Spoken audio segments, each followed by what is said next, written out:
मुंबईत आपल्याला ठिकठिकाणी डबल डेकर बस चालताना पाहायला मिळतात। पुण्यात देखील 40 ते 25 वर्षापूर्वी डबल डेकर बस ही रस्त्यावर धावताना पाहायला मिळत होती। आता मुंबईप्रमाणे पुण्यात देखील येत्या काळात डबल डेकर बस पुण्याच्या रस्त्यांवर धावताना पाहायला मिळणार आहे। आज PMPL प्रशासनाकडून कात्रज ते हिंजवडी येथे या स्विच कंपनीच्या इलेक्ट्रिक डबल डेकर बसची चाचणी घेण्यात आली। पुढील काही दिवस या डबल डेकर बसची हिंजवडी IT पार्क येथे चाचणी घेण्यात आल्यावर PMPL प्रशासनाकडून 10 बस प्रायोगिक तत्त्वावर घेण्यात येणार आहेत। पुण्यातील कात्रज डेपो ते हिंजवडी अशी डबल डेकर बसची चाचणी ही PMPLचे अध्यक्ष आणि व्यवस्थापकीय संचालक पंकज देवरे यांच्या उपस्थितीत पार पडली। यावेळी त्यांनी लवकरच पुणेकरांच्या सेवेत डबल डेकर बस येणार असल्याची माहिती दिली।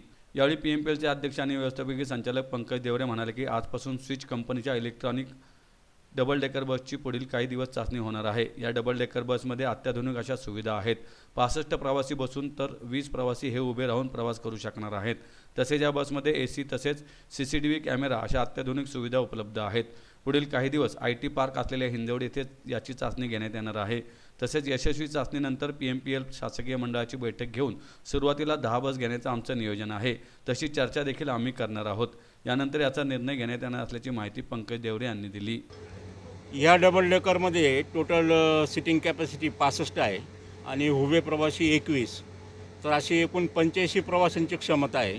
डबल डेकर पुण्यामध्ये आणण्याचा जो उद्देश आहे तो पुण्यामध्ये अरुंद रस्ते आहेत आणि IT पार्कमध्ये मोठ्या प्रमाणावर PMPLचे जे प्रवासी आहेत ते आहेत। उदाहरणार्थ हिंजवडी, खराडी, मगरपट्टा या भागातून जवळपास 1 लाख कर्मचारी आहेत। रांजणगाव चाकणमध्ये 40 ते 25 हजार कर्मचारी आहेत।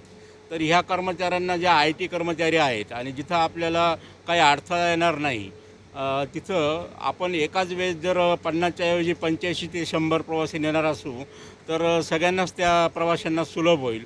डबल डेकर आणण्यामागे उद्देश हाच आहे की त्याच्यामध्ये प्रवाशांना ह्या स्विच कंपनीच्या ज्या गाड्या आहेत त्या गाड्या आपण चेन्नईवरनं त्या मागवतो आहोत आणि मुंबईमध्ये याचा 15 ते 20 किलोमीटर रेडियसमध्ये जिथं काही अडचणी येत नाहीत, जिथं कुठे केबल नाही, जिथं झाडांची अडचण नाही, अशा ठिकाणी आपण ही ट्रायल रन घेणार आहोत।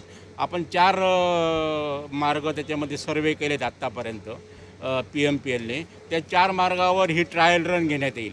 ही ट्रायल रन जर यशस्वी झाली तर त्याच्यामध्ये हिंजवडी फेज 3 ते हिंजवडी फेज 3 वर्तुळ, नंतर रामवाडी मेट्रो स्टेशन ते international park Kharadi, Magarpatta city ते कल्याणीनगर मेट्रो स्टेशन आणि पुणे स्टेशन ते लोहगाव विमानतळ विमाननगर, अशा 4 मार्गांवर आम्ही त्याच्यामध्ये सर्वे केला। सर्वे पूर्ण झाल्यानंतर ट्रायल रन यशस्वी झाली की मग आपण याच्यामध्ये बोर्ड ऑफ डायरेक्टर पुढे हा ठराव मांडू किंवा पुण्यामध्ये डबल डेकर ही यशस्वीरित्या चालू शकते। नाही, आता ही सुरुवातीची ट्रायल रन आहे। निधी संदर्भामध्ये आपल्याला PCMC कमिशनर, PMRD कमिशनर हे सर्वच वरिष्ठ IAS अधिकारी जे आहेत त्यांचं त्याला पूर्णपणे समर्थन आहे। आपल्याकडे सेवा सुधारली गेली पाहिजे, चांगली उत्तम सेवा मिळाली पाहिजे। उदाहरणार्थ या डबल डेकरमध्ये आपण जर वायफाय दिला तर तो सगळ्यात चांगला राहील कोणाला, IT कर्मचाऱ्यांना, म्हणजे ते आपण जे म्हणतो ट्रॅफिकमध्ये अडकलो तर त्या वेळेचा ते सदुपयोग करू शकतील। हा पण आमचा त्याच्यामागे उद्देश आहे की या बसमध्ये वायफाय सुविधा उपलब्ध करून द्यावी। मध्यवस्तीमध्ये सर्वेक्षण म्हणजे आता हे डबल डेकरची हाईट जी आहे ती 14 याची आहे मीटरची आणि त्याच्यामध्ये जिथं केबल किंवा झाडांची अडचण नसेल तर ती मध्यवस्तीत ती सुरू होऊ शकेल।